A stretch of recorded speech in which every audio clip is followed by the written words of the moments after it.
Hello dear students, स्वागत है आपका आज के इस इंटरेस्टिंग यूट्यूब वीडियो में, जहां पर हम करने वाले हैं अपना इंटरव्यू क्वेश्चंस के ऊपर सेशन, जो कि आता है एग्जाम में 4 मार्क के लिए। ऑप्शंस में आते हैं आपको ईमेल राइटिंग और रिपोर्ट राइटिंग। जिसने नहीं देखा है वो प्रीवियस लेक्चर की लिंक हमारे डिस्क्रिप्शन बॉक्स में है, प्लीज़ जाकर चेक कर लीजिए बच्चों। ऑलरेडी हमने उन टॉपिक्स को कवर कर लिया है। तो जैसे कि मैंने आपको बोला है बच्चों, आज जो हम करने वाले हैं इंटरव्यू क्वेश्चंस आता है 4 मार्क के लिए। तो शुरू करते हैं अपने इंटरव्यू क्वेश्चंस को। ओके, इंटरव्यू सबसे पहले तो हम समझने की कोशिश करेंगे कि ये इंटरव्यू जो है वो होता क्या है। इंटरव्यू बेसिकली बच्चों एक फॉर्मल सा कॉन्वर्जेशन होता है दो लोगों के बीच में। एक होता है इंटरव्यूअर, दूसरा होता है इंटरव्यूई। वापस से, इंटरव्यू क्या होता है? एक बड़ा ही फॉर्मल सा कॉन्वर्जेशन होता है, बातचीत, कम्युनिकेशन बड़ा फॉर्मल होता है। यहाँ पर हम पंचायत नहीं करते, आप कैसे हो, क्या हो, खाना खाया, पानी पिया, ये सब नहीं पूछ रहे होते हैं। बड़ा ही फॉर्मल कॉन्वर्जेशन होता है जहाँ पर दो लोग आपस में बात कर रहे होते हैं। तो जो इंटरव्यू ले रहा होता है उसको हम बोलते हैं इंटरव्यूअर, जो इंटरव्यू दे रहा होता है उसको हम बोलते हैं इंटरव्यूई। अब जैसे आप देख लो, यहाँ पर ये दो लोग हैं। अगर ऐसे देखोगे तो हमको पता ही नहीं चलेगा इंटरव्यूअर कौन है, इंटरव्यूई कौन है। इसलिए ये देखो, ये जो भाई साहब हाथ में माइक लेकर खड़े हैं, ये सवाल कर रहे हैं, तो ये हो गए हमारे इंटरव्यूअर। और ये जो मैडम यहाँ पर खड़ी है बालों में दिल लगाए हुए, तो ये है हमारी इंटरव्यूई। ठीक है, ये इंटरव्यूअर है, ये सवाल पूछेंगे, ये इंटरव्यूई है, ये इनका काम है जवाब देने का। अच्छा, इंटरव्यू जो होता है, हम जानते हैं हम जॉब के लिए जाते हैं, वहाँ पर हमको इंटरव्यू देना पड़ता है डेफिनेटली। लेकिन यहाँ जो हमको बोला गया है बच्चों, इंटरव्यू क्वेश्चंस आप लोगों को आएगा, तो ज़रूरी नहीं है यहाँ पर कोई जॉब इंटरव्यू नहीं होने वाला है। यहाँ पर जो बड़े बड़े सेलिब्रिटीज़ होते हैं या फिर कोई सोशल एक्टिविस्ट होते हैं, जब वो आते हैं किसी चैनल पर, किसी शो पर आते हैं, तो वहाँ पर उनका इंटरव्यू जो है वो लिया जाता है। रेडियो में भी हो सकता है, ये टेलीविजन पर भी हो सकता है, जहाँ पर कोई शो हो रहा होगा तो वहाँ पर इंटरव्यू होता है, राइट। तो यहाँ पर कौन होते हैं? Interviewer, interviewee. ये दो लोग होते हैं जो आपस में मिलते हैं और कई सारे सवालों के जवाब जो है एक दूसरे से लेते हैं। ओके, अब सबसे पहले याद रखना बच्चों, जैसे ही ये क्वेश्चन आएगा आपको एक टेम्पलेट बना देना है। एक टेम्पलेट बनाना है, उसके अंदर क्या करोगे? देखो, ये आपका टेबल है। जो आप क्या करोगे, सबसे पहले आप यहाँ पर, अब समझ लो, आपको बोला गया है कि आपको सो एंड सो इंसान का इंटरव्यू लेना है जो कि एक सोशल एक्टिविस्ट है। ठीक है, तो आप क्या करेंगे? ऐसा एक टेबल बना देंगे। यहाँ पर आप लिख देंगे name of the interviewee. Interviewee कौन है? जो इंटरव्यू देने आने वाले हैं। इंटरव्यूअर तो आप हो ना, तो आप इंटरव्यूई का नाम जो है वो यहाँ पर लिखोगे। चलो मैं मेरा नाम लिख लेती हूँ। यहाँ पर समझ लीजिए आप मेरा इंटरव्यू ले रहे हैं, मेरा नाम है नाजनीन, तो आपने यहाँ लिख दिया मिस नाजनीन शेख। ठीक है, अब फील्ड या स्पेशलाइजेशन समझ लो, मैं ही वो सोशल एक्टिविस्ट हूँ जिसका आप इंटरव्यू लेने वाले हैं, तो आपने यहाँ पर लिख दिया है, ओके, आप जो है वो यहाँ पर लिख दोगे सोशल एक्टिविस्ट। ये मेरी फील्ड है जहाँ से मैं आई हूँ। अगर समझ लो यहाँ पर कोई आप अगर किसी सेलिब्रिटी का इंटरव्यू ले रहे हो तो आप यहाँ पर आर्टिस्ट लिख सकते हो। ठीक है, फिर आते हैं हमारे डेट, वेन्यू और टाइम। तो डेट आप लिख देंगे, आज समझ लीजिए हम लिखते हैं 31 जनवरी। चलो 31 जनवरी 2023, कॉमा। अब वेन्यू जो है यानी कि वो जो एड्रेस है जहाँ पर इंटरव्यू होने वाला है, तो यहाँ पर आप वो एड्रेस लिख दोगे। ठीक है, मैं अपना एड्रेस नहीं देने वाली हूँ बिल्कुल भी, तो आप यहाँ पर एड्रेस लिख दोगे। उसके बाद इंटरव्यू कितने बजे होने वाला है तो उसका आप टाइमिंग जो है वो मेंशन कर दोगे। सुबह के 10 बजे है या 4 बजे है, 3 बजे है, 2 बजे है, जो भी टाइमिंग आपको सही लगता है आप मेंशन कर सकते हो। लास्ट आता है आपका ड्यूरेशन। अब इंटरव्यू कभी भी आप ले रहे हो तो याद रखना, आप इंटरव्यू जो है वो बच्चों सिर्फ 30 मिनट के लिए ही लेते हो। कितनी देर के लिए लेते हो? 30 मिनट के लिए इंटरव्यू जो है वो ले रहे हो। तो इस तरीके से 30 मिनट्स, ओके, 30 मिनट्स, तो 30 मिनट के लिए आप इंटरव्यू ले रहे हो। तो इस तरीके से सबसे पहले एक टेबल बना लो, ये सब कुछ लिख लो। ओके, अब हम बढ़ते हैं आगे की तरफ। ये जो हमने टेम्पलेट बनाकर देखा, मार्किंग स्कीम क्या है? 4 मार्क्स मिलते हैं, लेकिन ये 4 मार्क किस तरीके से हमको मिलते हैं? इतनी आसानी से तो हमको नहीं मिलेंगे। सबसे पहले ध्यान में रखना, जो इंसान है वो कौन है? एक सेलिब्रिटी है, किसी तरीके का कोई आर्टिस्ट है, कोई सोशल एक्टिविस्ट है। कौन है ये इंसान जिसका हम इंटरव्यू ले रहे हैं? उस हिसाब से हमको क्वेश्चंस बनाने हैं, क्योंकि अगर आप सही क्वेश्चंस नहीं बनाओगे तो आपको सही मार्क्स नहीं मिलेंगे। अगर आपने सारे क्वेश्चंस बहुत ही अच्छे से बनाए हैं तो उसके आपको 2 मार्क्स मिलेंगे। लैंग्वेज एंड स्टाइल, किस तरीके की लैंग्वेज का यूज़ करते हैं आप? ऑफ कोर्स इंग्लिश का यूज़ करना है हमको, English is a language no doubt, लेकिन उस इंग्लिश को कितने अच्छे तरीके से आप लिखते हो, क्वेश्चंस फ्रेम करते हो, उसका आपको मिलता है 1 मार्क। और ओवरऑल इंप्रेशन, ये जो हम इतने डिज़ाइनिंग करते हैं ना, ये डिज़ाइनिंग का भी हमको मार्क्स मिलेगा। ओवरऑल इंप्रेशन यानी कि इतने अच्छे से क्वेश्चन फ्रेम किया, इतना अच्छे से हमने टेबल वेबल बनाया है, सब कुछ बनाया, तो भैया मार्क्स तो हमको बनता है उसका। चलो 1 मार्क्स ही सही, लेकिन मिल तो जाता है। इस तरीके से आपका 4 मार्क जो है वो बच्चों क्या होता है, डिवाइड होता है, 2 1 1। तो सबसे पहले 2 मार्क सही क्वेश्चंस के लिए, लैंग्वेज के लिए 1 मार्क और ओवरऑल इंप्रेशन के लिए आपको मिलते हैं 1 मार्क्स। ओके चलो हम एक एग्जाम्पल करते हैं। Imagine that you have to interview a social campaigner of your choice. आपको किसी सोशल कैंपेनर की क्या करनी है, इंटरव्यू जो है वो लेनी है। With the help of the given table and points frame questions for an interview. अब एक इंटरव्यू के लिए आपको क्या करना है, क्वेश्चंस फ्रेम करना है। अब यहाँ पर आपको कुछ पॉइंट्स दिए हुए हैं जिसकी मदद से आप क्या कर सकते हैं, इंटरव्यू उसका ले सकते हैं। यानी कि इन टॉपिक्स के ऊपर आप क्वेश्चंस जो है वो बच्चों बना सकते हो। जैसे कि यहाँ पर बोला गया है सोशल कैंपेनर कोई भी जो आपके मर्जी का होगा, आपको जो भी सोशल कैंपेनर का नाम मालूम है आप उसका नाम ले लो और आप क्या करो, उसको क्वेश्चन जो है वो आप पूछोगे। तो सबसे पहला जो पॉइंट दिया है वो आपको बोलता है reason for taking the issue. आप अगर सोशल काम करते हो तो आपका ऐसा क्या रीजन था जो आप इस रीजन से इस सोशल इशू को आपने उठाया है। फॉर एग्जांपल समझ लीजिए कोई चाइल्ड लेबर एक्टिविस्ट होता है, सोशल काम ही कर रहा है ना, चाइल्ड लेबर के लिए लोगों क्या बच्चों के लिए क्या कर रहा है, काम कर रहा है। तो आप उनको पूछेंगे कि ऐसी क्या वजह थी कि आपने चाइल्ड लेबर ही चुना अपने सोशल काम के लिए, तो आप उसके ऊपर क्वेश्चन जो है वो फ्रेम करेंगे।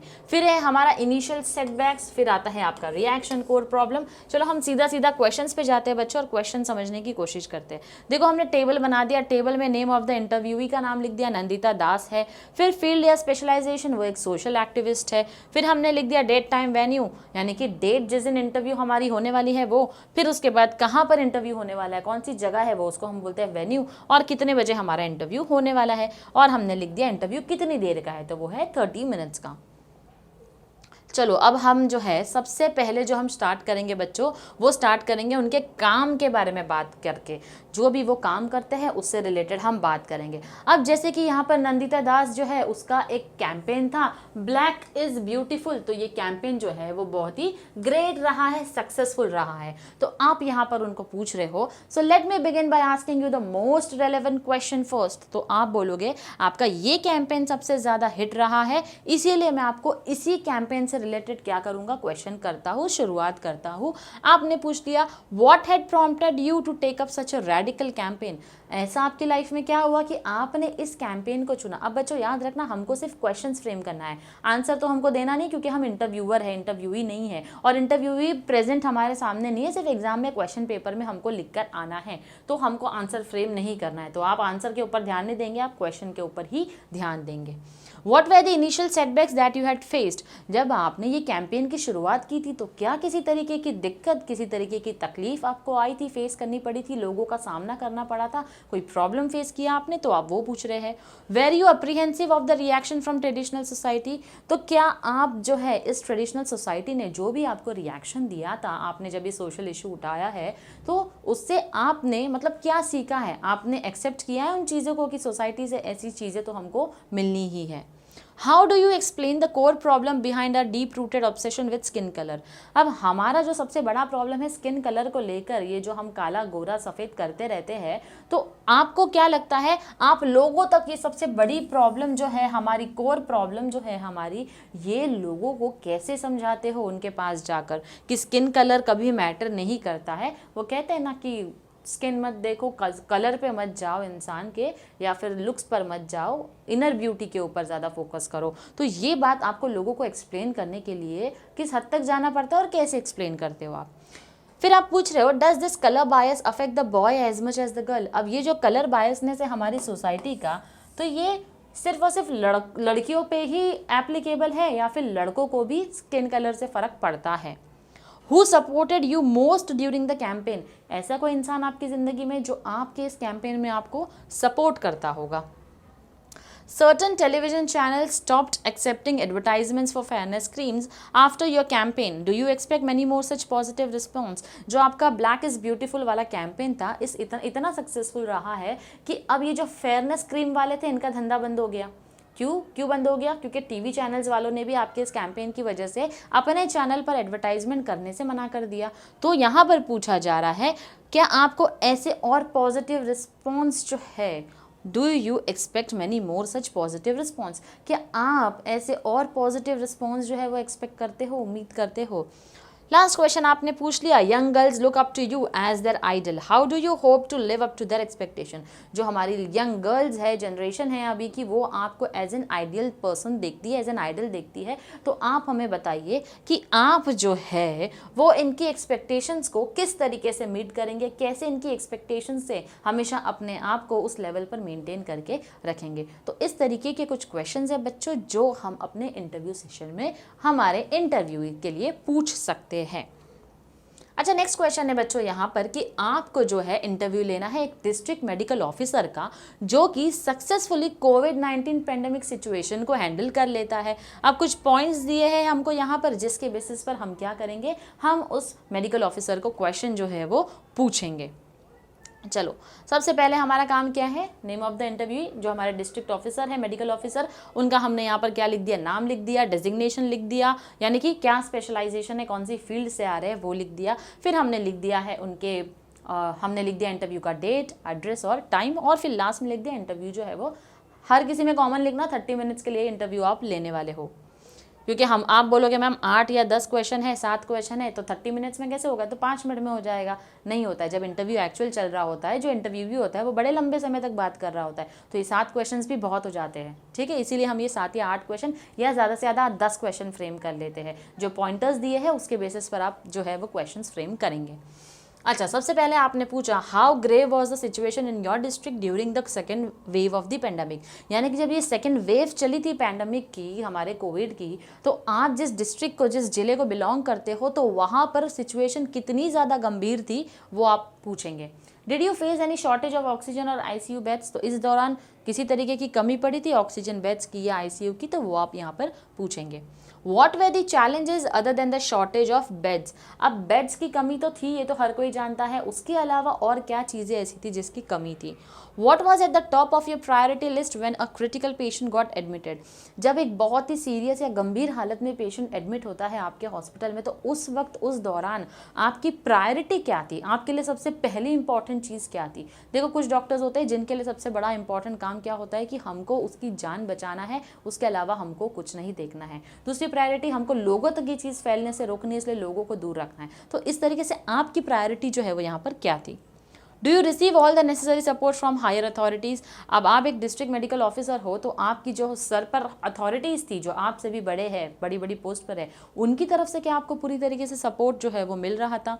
How do you feel now when you look back at those days? अब आपको कैसा लगता है जब पुराने ये जो भी किस्से हुए हैं कोविड-19 के पेंडेमिक सिचुएशन में, तो उस बारे में आपको बात करके अब आपको कैसा फील होता है? Did the work of your devoted team receive due appreciation? अब हम सब, हर कोई जानता है कि आपने बहुत ही अच्छा काम किया है, इसीलिए हमने आपको यहाँ पर बुलाया है। अब इसी के साथ साथ आप उनको ये भी पूछेंगे कि आपकी जितनी भी टीम थी जो आपके साथ मिलकर काम कर रही थी, क्या उनको उतना अप्रिसिएशन मिला है जितना आपको अप्रिशिएट किया गया है? तो इस तरीके के क्वेश्चन जो है बच्चों हम फ्रेम करते हैं अपने इंटरव्यू क्वेश्चन के लिए। अब इसी तरीके से आगे आर्टिस्ट है, म्यूजिशियंस हैं, तो इनके लिए कुछ क्वेश्चन जो है वो हमने बना रखे हैं। ठीक है, एक्ट्रेस है, किसी तरीके का अवार्ड मिला है उसको, तो हमने उनके ऊपर जो है वो क्वेश्चंस फ्रेम किए हैं। तो ऐसे बच्चों होते हैं हमारे इंटरव्यू क्वेश्चंस जो कि हम बनाते हैं, राइट। तो मिलते हैं हम आपसे अपने अगले लेक्चर में, जो हम करने वाले हैं आपका स्पीच, कंपेयरिंग, जो भी ऑप्शंस में साथ में है, हम एक साथ सब कुछ कर लेंगे। तो बच्चों, अगर आपको लेक्चर पसंद आए तो एक लाइक तो बनता है, एक लाइक ज़रूर कर दीजिएगा और अपने दोस्तों के साथ ज़रूर शेयर कर दीजिएगा। And till then stay tuned to our lecture. Thank you very much.